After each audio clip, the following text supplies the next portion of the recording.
Every week, both men and women lose their lives as a result of domestic violence. For every 2 women that die, we never look at the other figure. 1 man also dies. But all anyone in authority wants to talk about are the female deaths. And 2 women, at least 2 women, die every week at the hands of their partners or their former partners.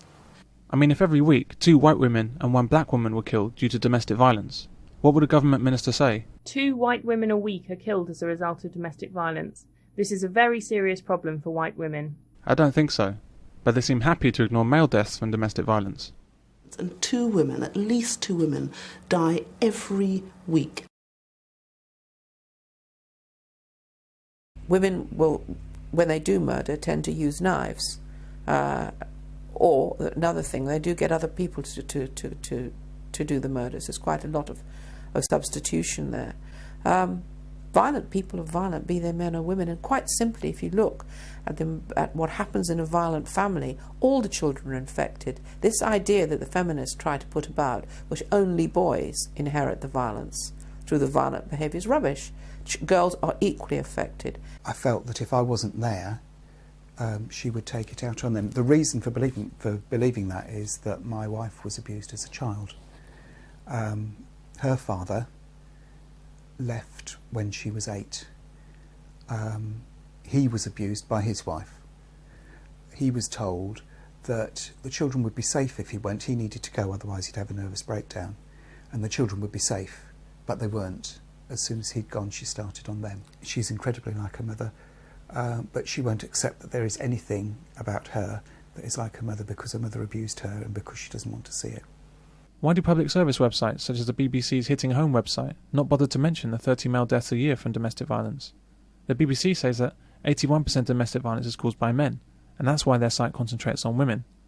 That figure is not actually correct, but even if it was, is this explanation reasonable? If the BBC had a site on murder victims, would they say that most murder victims are white, so they'll ignore the deaths of black people? Would they say that most murder victims are men, and so they'd ignore the deaths of women?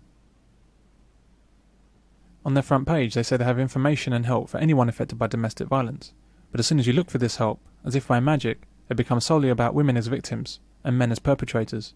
Remember that you're not alone. There are thousands and thousands of women who have been through similar experiences to yours. The 30 men a year who are killed by their wives or girlfriends are simply passed over by the media and by government. This strange silence makes no sense and can only be described for what it is.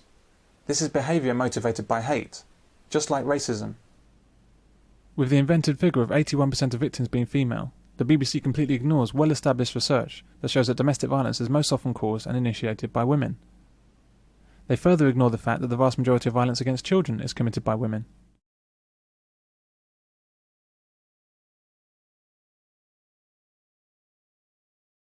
The BBC goes on to justify why they ignore male victims.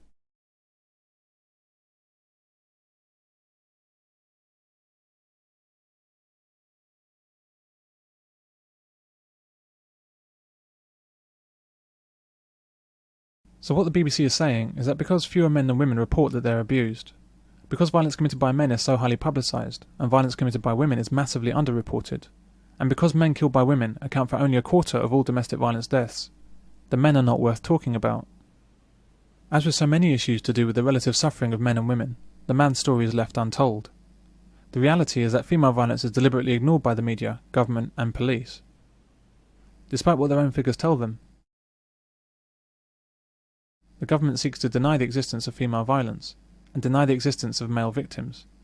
As our advertising so helpfully tells us, men can only be perpetrators of domestic violence.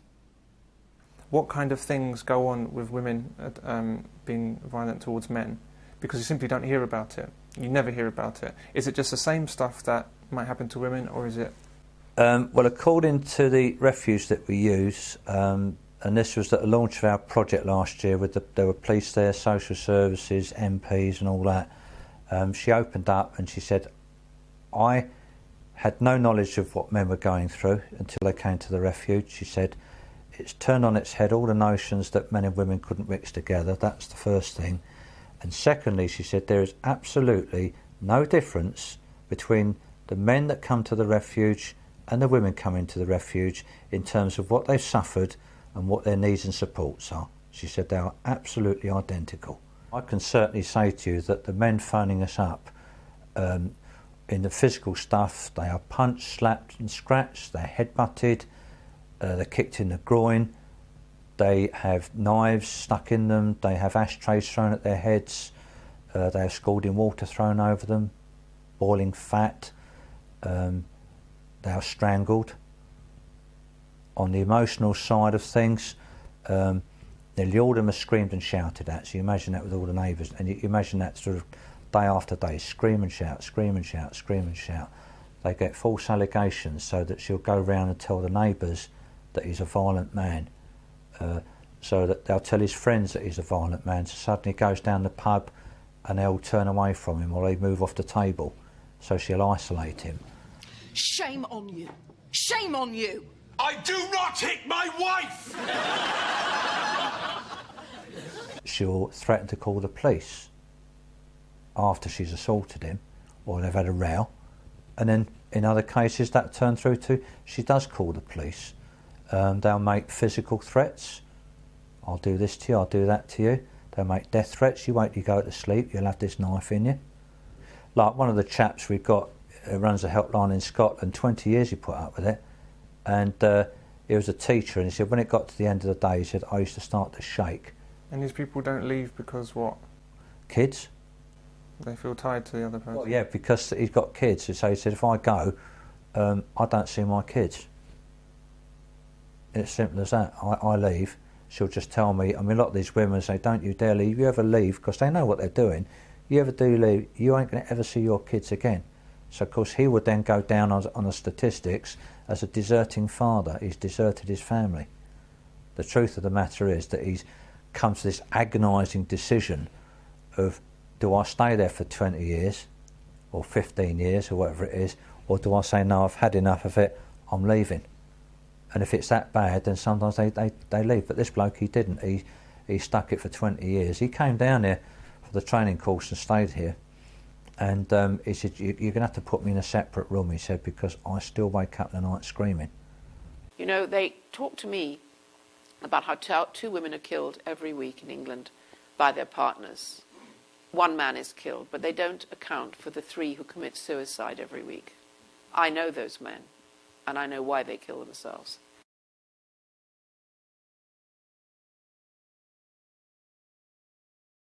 And the new prospect, which is where whether the woman likes it or not, the man is taken to court by the Crown Prosecution Service and prosecuted. Getting convictions is still not easy. Sometimes proving guilt is impossible without a statement from the victim. Until this year, the police were unable to prosecute men whose partners wouldn't give evidence against them. But now the policy's changed, and charges can be brought even when a partner refuses to cooperate. The reason most women won't press charges against a man is because they know perfectly well the violence is consensual between the two of them. It meets needs they have of each other. He was about 6 feet, wearing jeans. No, he was wearing a tracksuit. Since when's a tracksuit made of denim? Don't tell me what I saw, Morgan. He thinks it's funny making me feel like shit. Do you think you could pick the man you saw out of a lineup? I could. She's useless. He's right. I have a terrible track record picking out men. You know, it's too bad that psycho didn't cross your path. Oh, you mercy.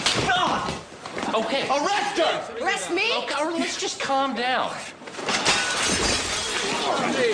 If it was me smacking her around, you'd lock me up! Asshole. Bitch! Take her away.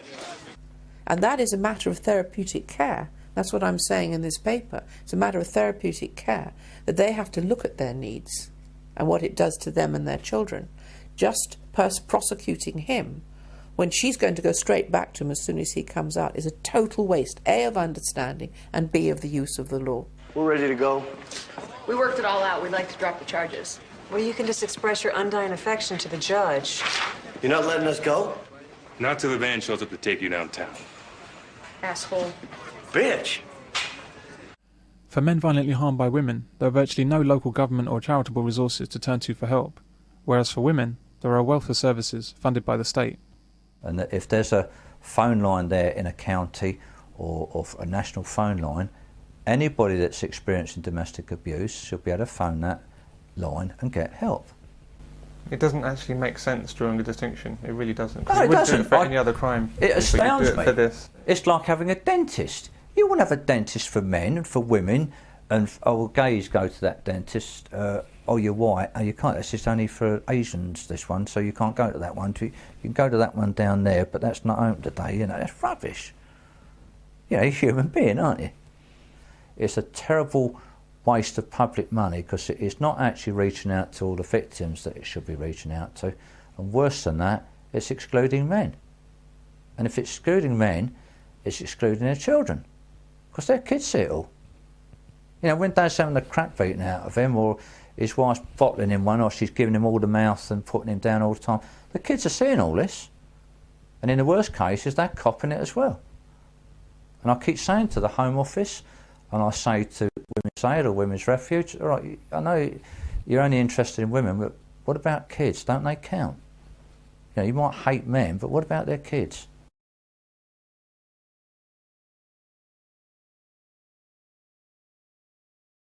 This is yet more hatred of men, but such is the commonality of such anti-male sentiment, you might not immediately see what I mean. Of all the services available to assist domestic violence victims, only refuges are exclusively for whites. It's strange how we don't appreciate how evil these modes of thought are, except when they're applied to other groups. Why is it only when you substitute men for any other group of individuals, blacks, Muslims, Jews, gays, the disabled, or indeed women, that words like this become a hate crime? And the doctor there, she knew what was happening because I'd explained to her. She said quite blatantly, if you were a woman you could take your children and you could go to a refuge, but as you're a man there's nothing for you. There's often this image portrayed in the media that, you know, it's always the woman that's a victim, it's always the man that's the perpetrator, and that isn't the case. I think at the moment it needs to be recognised that men need help. I think the ideal thing is that there is equality, that if somebody is abused, whether they're a man or a woman, they know that they can go and get help. Abusers are both male and female, and there isn't a difference. Victims are both male and female, and there shouldn't have to be refuges for women and refuges for men. It should be that if you are abused, if you need the help, you can get it. It's a social issue, but unfortunately the Home Office has made it a gender issue. And I would always argue, I don't even like getting drawn into statistics because I think it cheapens the whole thing. And I always say that if we are living in a truly equal society, then if only 1 in 1,000 victims is a man, he should be able to get the same sort of help as the 999 women. It shouldn't make any difference at all. If they are so keen that everybody, you know, gay, black, Jew, whatever it is, they've all got to be helped, they always seem to put a little line around men, and they, for some reason, are left out of it, and it's perverse. It would seem that our society is currently engaged in drawing qualitative distinctions between the worth of a woman's life and the worth of a man's life, and men are coming in second every time.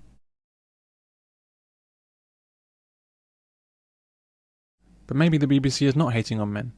Maybe I've misjudged them. So I looked into how the subject of homelessness is treated on the BBC. A little published fact of homelessness is that over 90% of homeless people are men.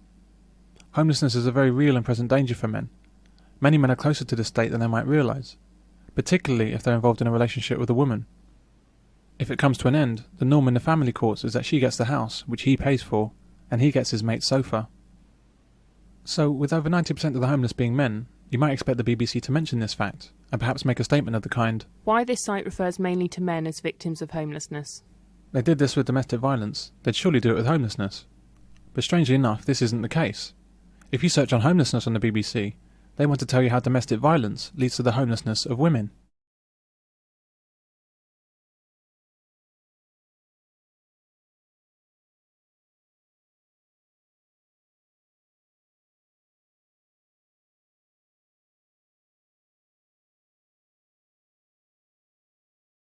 But we should look at what this actually means instead of what we're led to believe. Leaving out children for simplicity, the statement 16% of the homeless population does not mean that 16% of all homeless people are women escaping domestic violence. It means that of the 10% of homeless people that are women, 16% of those are women escaping domestic violence. That means 16% of 10%, or 1.6% of all homeless people may be women victims of domestic violence. A whole 1.6%. For this tiny group, the government leaps in with £9 million. This money goes to shelters and special schemes to help women, and only women, to get off the streets.